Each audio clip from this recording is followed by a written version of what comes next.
A reading from the Book of Wisdom. The wicked say, "Let us beset the just one, because he is obnoxious to us. He sets himself against our doings, reproaches us for transgressions of the law, and charges us with violations of our training. Let us see whether his words are true. Let us find out what will happen to him. For if the just one be the Son of God, God will defend him and deliver him from the hand of his foes. With revilement and torture, let us put the just one to the test, that we may have proof of his gentleness and try his patience. Let us condemn him to a shameful death, for according to our own words, God will take care of him." The word of the Lord. A reading from the letter of St. James.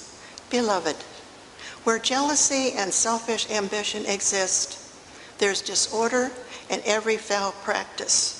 But the wisdom from above is first of all pure, then peaceable, gentle, compliant, full of mercy and good fruits, without inconstancy or insincerity.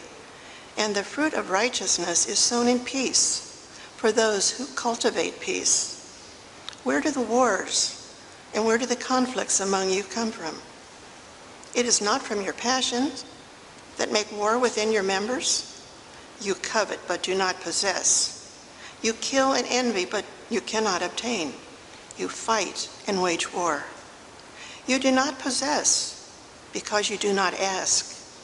You ask but do not receive because you ask wrongly to spend it on your passions. The word of the Lord. The Lord be with you. And with your spirit. A reading from the Holy Gospel according to Mark. Jesus and his disciples left from there and began a journey through Galilee, but he did not wish anyone to know about it. He was teaching his disciples and telling them, "The Son of Man is to be handed over to men, and they will kill him. And 3 days after his death, the Son of Man will rise." But they did not understand the saying, and they were afraid to question him. They came to Capernaum, and once inside the house, he began to ask them, "What were you arguing about on the way?" But they remained silent. They had been discussing among themselves on the way who was the greatest. Then he sat down, called the 12, and said to them, "If anyone wishes to be first, he shall be the last of all and the servant of all." Taking a child, he placed it in their midst, and putting his arms around it, he said to them, "Whoever receives one child such as this in my name receives me. And whoever receives me receives not me, but the one who sent me." The Gospel of the Lord.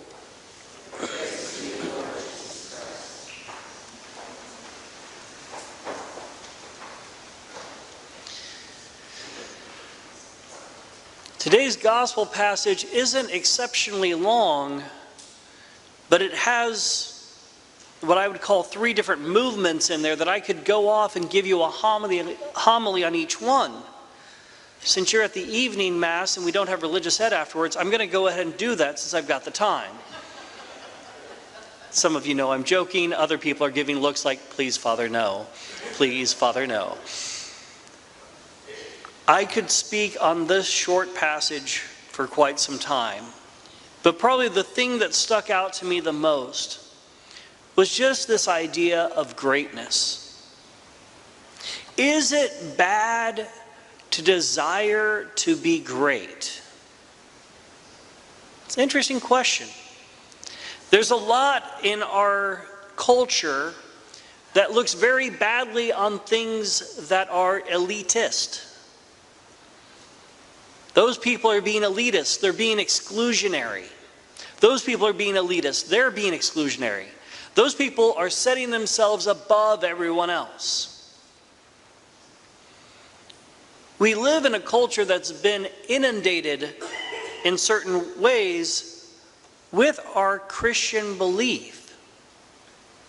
If anyone wishes to be first, he shall be last of all and the servant of all.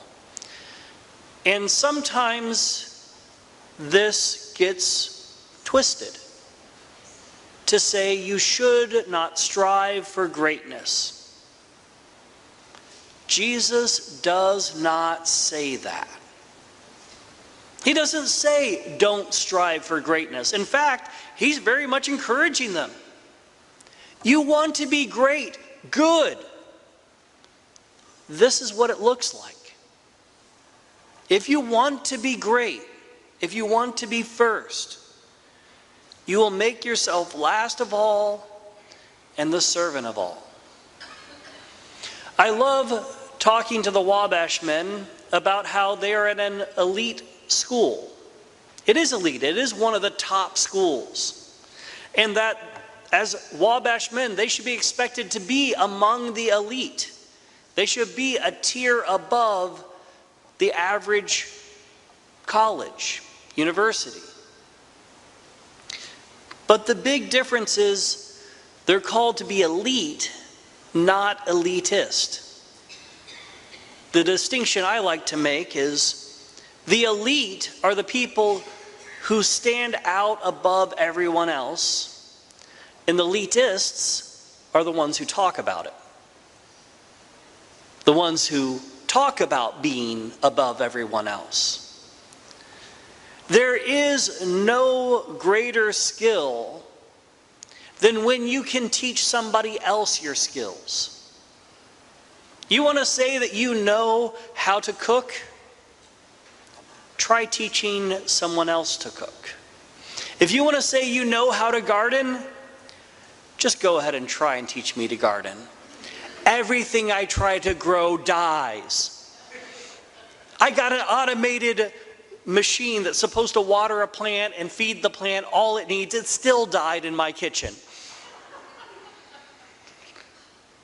You know nothing better than when you humble yourself and begin to teach someone else. I remember when I was starting out on aquatic staff at the scout camp I worked at for years. I loved the water. I was a fish in the water. And then suddenly I had 40 12-year-olds that I was trying to teach to swim. Think about herding cats. Now think about herding cats in water. You become greater when you become the servant, when you become the one who teaches. And an important question we should ask ourselves is, do I strive for greatness in my faith? Do I strive for greatness in my faith? Hopefully, most of you try to be a good parent or grandparent. You try to be good at your job. But do you really strive to be great in all of those things, including your faith? Take a moment and just pause and think for a second. What would you consider to be somebody who is great in faith? What does their life look like that's different from yours? Someone who's striving to be great in faith, what does it look like different than your current life?